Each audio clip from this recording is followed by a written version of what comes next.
وہ ایک conflict of interest کا باعث. ڈاکٹر فرقان ابراہیم جو ینگ فارماسسٹ ایسوسی ایشن کے سربراہ ہیں وہ کہتے ہیں کہ ڈاکٹر مرزا جو ہیں ظفر مرزا وہ ایک the network for consumer protection ایک NGO ہے وہ چلاتے ہیں. حالانکہ اگر انہیں یہ بھی یعنی یہ تو بات ہے کہ وہ کہہ رہے ہیں, ورنہ دنیا جانتی ہے کہ ایک اور شخص ہے جو پرائم منسٹر ہاؤس میں اس قوم کی بدقسمتی سے انسٹال کیا گیا اور وہ بھی NGO چلاتا ہے اور اپنی اس سیٹ پر ہونے کے باوجود چندے کی کیمپین بھی چلا لیتا ہے, چندہ اکٹھا بھی کرتا ہے, پبلکلی کرتا ہے, یہ کسی سے کوئی ڈھکی چھپی بات نہیں ہے. اگر یہ چندہ اس کو لینا حلال ہے تو پھر یہ بھی کنفلکٹ میں انٹرسٹ نہیں ہے. اگر اس بیس پر دیکھیں تو پھر خان صاحب تو سب سے پہلے آئیں گے, ظفر مرزا سے بھی پہلے, کہ ان کی NGO تو چھوٹی ہوگی, خان صاحب کی تو ماشاءاللہ دیکھ لیں, ہم کیا کہہ سکتے ہیں. تو بہرحال ڈاکٹرز نے یہ کہا کہ 104 ڈاکٹر اور بہت سے زیادہ تعداد پیرامیڈکس کی پازیٹیو ہو چکی ہے. اس کے علاوہ 2 ڈاکٹر, ایک عبدالقدوس سومرو ہیں اور ایک ڈاکٹر ہے وہ اسامہ ریاض صاحب ہیں جو گلگت بلتستان سے تھے. یہ اس صورتحال میں گویا شہید ہو چکے ہیں, جہاں بحق ہو چکے ہیں, اور ان کے لاحقین کو ابھی تک کوئی کمپنسیشن نہیں دی گئی. آپ ادھر ادھر یہ بات تو سنتے ہوں گے, کوئی شہید پیکج ہے, کوئی یہ پیکج ہے, وہ پیکج ہے, لیکن آن گراؤنڈ یہ ہے کہ بس شیرو فورس کی ہم رجسٹریشن صرف کر رہے ہیں, نہ کوئی کہیں شیرو فورس نظر آتی ہے اور نہ ہی کوئی پھیرو فورس نظر آتی ہے. کہیں اگر فورس نظر آتی ہے تو ڈانگ سوٹا مارنے کے لیے ڈاکٹروں کو یا عام عوام کو, اور ان کی جی بھر کے انسلٹ اور تذلیل کرنے کے لیے کہ ان کو مرغا بنانا, ان کو گالی گلوچ کرنا, مطلب اس قسم کے معاملات ہیں. تو بہرحال اگرچہ ہمیں ریزرویشنز ہیں عدلیہ کے ان انداز سے کہ ایک یعنی فنکشنل گورنمنٹ کو غیر ضروری طور پہ طاقتور لوگوں کی خواہشات کے مطابق ڈیسٹیبلائز کیا اور ان کی جگہ ایک جیلی اور نالائق ترین لوگوں کا گروہ انسٹال کیا, لہذا اب پھر وہی پروسیس ریپیٹ ہونے لگا ہے. اور اس میں لیکن یہ جو ڈاکٹرز کی پلائٹ ہے, جو بڑی تکلیف دہ ڈاکٹرز کی اور پیرامیڈیکل سٹاف کی, وہ بھی حق بجانب ہیں کہ وہ کہاں جائیں, وہ کہاں شور مچائیں. حکومت کے خلاف حکومت کو کہیں تو وہ آگے سے ڈانگ مارتی ہے. تو پھر ظاہر ہے وہی اگرچہ وہ کہتے ہیں کہ یعنی بیمار ہوئے جس کے میر بھی کیا سادہ ہیں, بیمار ہوئے جس کے سبب اسی عطار کے لونڈے سے دوا لیتے ہیں. اب کیا کریں, وہ عطار کا لونڈا ہی تو اویلیبل ہے, ورنہ لینا اس کے پاس جانا کوئی اتنی عاقلانہ بات نہیں ہے.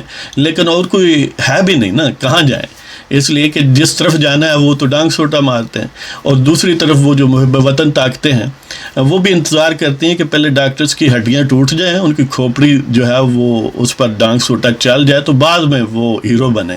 حالانکہ وہ نیشنل ڈیزاسٹر مینجمنٹ کے سربراہ جو لیفٹیننٹ جنرل افضل صاحب ہیں, ان کو چاہیے کہ وہ ان کو بلائیں نا, چیف جسٹس صاحب ظفر مرزا کو بھی بلاتے ہیں تو ان کو بھی ساتھ بلائیں کہ حضور یعنی آپ کے پاس جب یہ ایڈ آئی ہے, ایڈز کا میں نام لے رہا ہوں معذرت, جب یہ امداد آتی ہے اور ظاہر ہے اس میں ٹولز بھی آتے ہیں, تو اس پر آپ بیٹھے ہوئے کیوں تھے؟